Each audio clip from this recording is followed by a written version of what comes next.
Povodom Medjugorskog Festivala Mladih 藉此默主哥耶青年節舉行之際，教宗良14世向全體與會青年致以誠摯的問候。Pontem To jest Christu izvoru novoga života。喺今年嘅默主哥耶青年節嘅主題就係回到泉源 Ad Fontem， 亦都係回到基督。佢係新生命同埋真正喜樂嘅泉源。因此，教宗邀請青年們藉著祈禱聆聽天主聖言同埋領受聖事，去重新發現與主親身相遇嘅美好。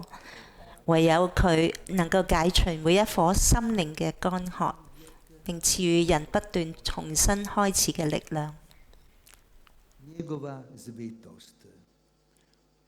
教宗亦都鼓勵青年們以真誠嘅心去尋求那使人獲得自由嘅真理，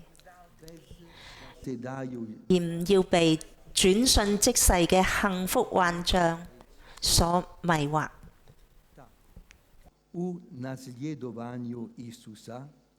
因為喺追隨耶穌嘅道路上高，每一個人都能將人生最艱難嘅問題，以及內心嘅種種不安，視為分辨天主旨意並喺信德中成長嘅契機。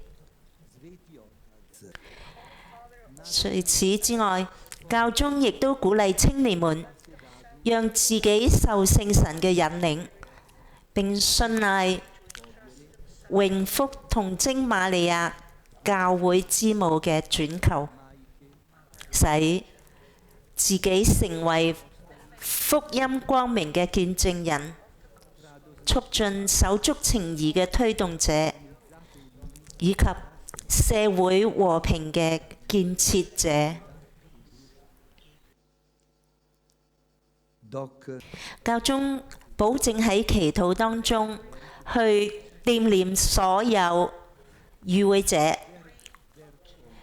並且衷心咁祈求天主豐沛嘅恩寵臨於眾人，同時頒賜呢個宗座下福。